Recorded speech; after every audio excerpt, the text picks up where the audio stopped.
All right, hey everybody, welcome back. We got another newsfeed video here for you. This one kicking it off right here. Production, I don't know why I left that color, but production ready Dakota, the Dodge or Ram Dakota revealed ahead of the 2026 Brazilian launch. This is not for us.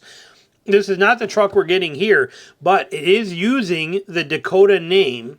And it is a brand new design, and it may give us some ideas of some of the cues that is going to come for ours. We know ours will be body on frame, and it will be built on the Gladiator frame when it gets here. We do not know that it will be called the Dakota. Probably not, considering Dakota is now being launched over there, but we don't know.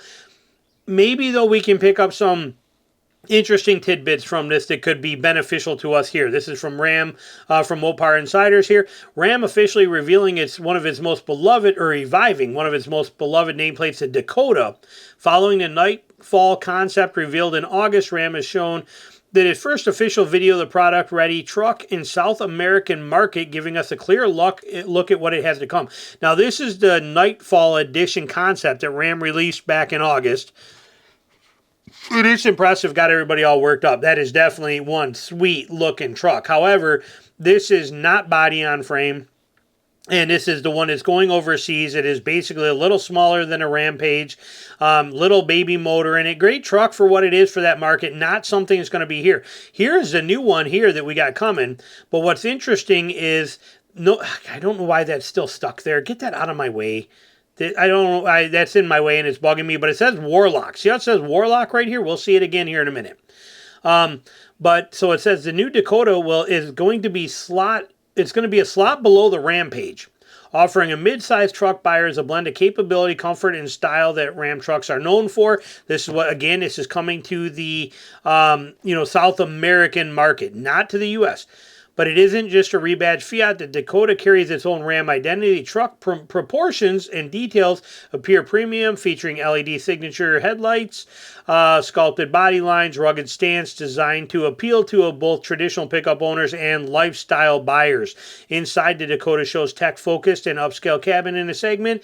Barring cues from Ram's global lineup, expect high-quality materials, large infotainment screen, and a digital instrumentation cluster, advanced driver-assisted features when it launches. Now, the Dakota will debut in two trim levels, a Bighorn and a Laramie Night Edition. However, these teaser images indicate that the Dakota will also feature a Warlock trim. Similar Ram 1500, 2500 models are offered in the U.S.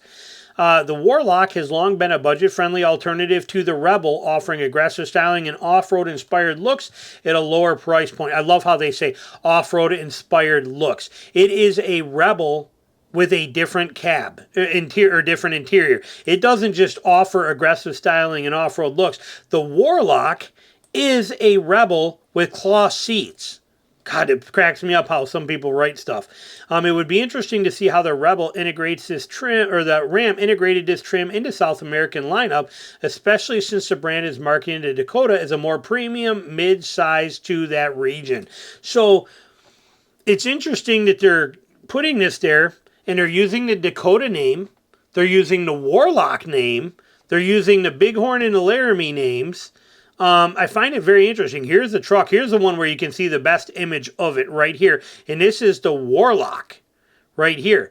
Look at the fake-looking beadlock type wheels on here, the setup, the sport bar. Looks like pretty good numbers in here. I mean, we can't see everything, but look at even the clearance here that we're seeing. If you kind of eyeball that front and rear, you can barely see, but looking pretty impressive. Under the hood, both trims will feature a 2.2-liter turbo diesel i4. It's an engine that they get over there we don't get here. It's going to have the amazing ZF 8-speed transmission hooked up to it. It's only going to produce 200 horsepower and 332 pound-feet of torque. But is sharing the architecture with the Fiat Titano, the Dakota benefits from an economies of scale but maintains the distinct look and feel of the Ram. Tough, capable, and upscale, but we don't know what's going to happen here. Again, this is not what we are getting. But I like the direction they're going with it. Where they're using the name Dakota. They're using the name Warlock. They are making off-road inspired trims there where they're probably not as needed. They are offering the right features. Now, here's some images that we can look at on here.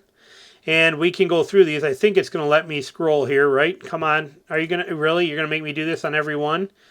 All right, but so this is what we get for the interior of this thing here. But again, I'm wondering, Stellantis is a global company, and this stuff's got to be made. Look at that logo. God, that is so nice.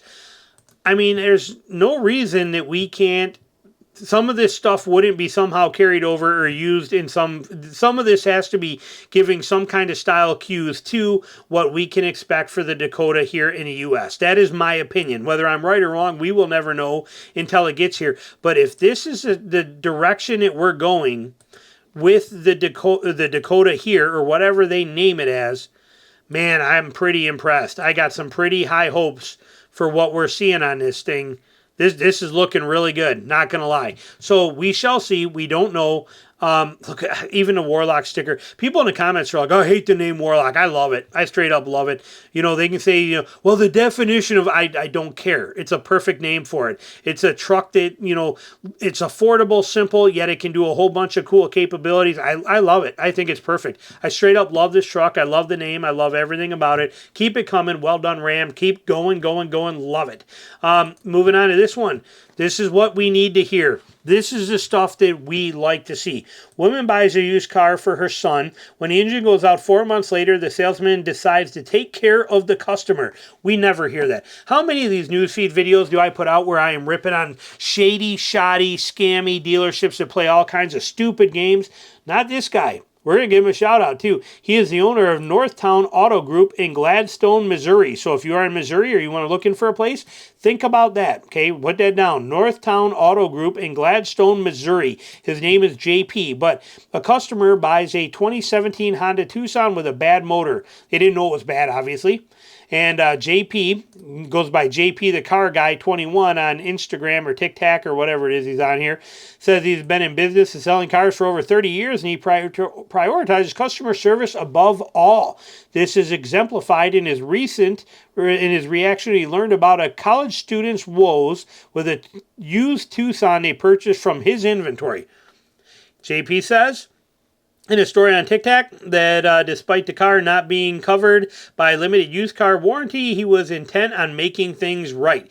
Back in June, I sold a 2017 Tucson Altima all-wheel drive, 85,000 miles on it, roughly. He tells the viewers he walked through the car lot, sold it for $12,500. Folks that bought it was a college student driving it to, I think, Manhattan maybe, and every day from Kansas City to somewhere. Had it since June. They put 2,000 miles on a car, and the motor goes out. Says the mother called him telling him she didn't, she thought the motor was out and asked if there was anything he could do to look at it for free. JP agreed, tells her, tow the car here. And didn't take long to determine the motor was indeed shot. He added that checked whether the customer had warranty extension and found they did not. So we've got nothing. They bought a car with a 30-day, 1,000-mile warranty on it. And what are they going to do? He tells the viewers. The salesperson response may seem to like a fever dream for anyone who's ever had negative experience with a dealership experience, which is also why we are making this in this video. That's because he vowed to assist the driver.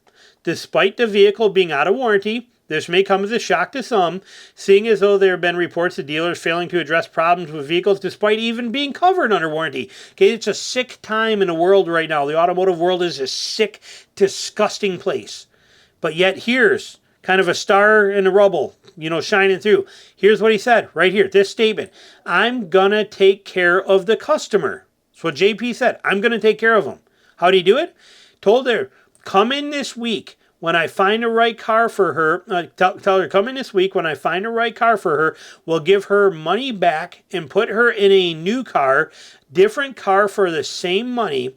And if they want to spend a little bit more money, they can upgrade. Whatever they would like to do, but I'm going to find them the right car and take care of that customer. That's what we're supposed to do in a world, is take care of people. She only put 2,000 miles on the car. Yeah, she signed a 30-day, 1,000-mile warranty. We could have been, using swear words like every dealership in the United States and said, well, too bad, you own it. No, not in Northtown. Not with JP. We take care of our people. That's what we do at Northtown, is take care of my people. 32 years in business, just what we do. Does it get any better than that? I can't argue with that one bit. That is exactly it. Now, I've also had the same exact experience, not for me happen, but with Joe. You guys know, if you follow my hunting channel, he hunts with me a lot, and he was one of my photographers for 17 years, one of my great friends as well, too. I bought my Wrangler, and I don't remember, it was in Lansing, a big dealership in Lansing, Michigan, but I went there and bought my used 2010 Wrangler there, and I bought it. Well, Joe was looking for a truck. He went to that same dealer because I had a good experience. Well, he went there and he bought a used F-250. On his way home, the fuel pump went out in that truck. Now, this was used, and there was no warranty, no nothing on there. But anyway, the fuel pump went out on it on the way home, an hour and a half from the dealership. And while they basically sent a person to go pick Joe up, drive him home, they towed the truck, took care of the truck, brought it back, looked at it, figured out what it was, told him, hey, we're going to cancel that whole thing. Come back, pick any other truck you want. You have your same exact money. Everything takes you right back to ground zero. We'll handle that truck. And they they treated him like that same way, took care of him. Now, again, it wasn't even a day old, so you would expect that, but not many dealerships do it today. That's the world we live in. This is good to see. Questions, comments, anything you got, put it below. Thanks for watching.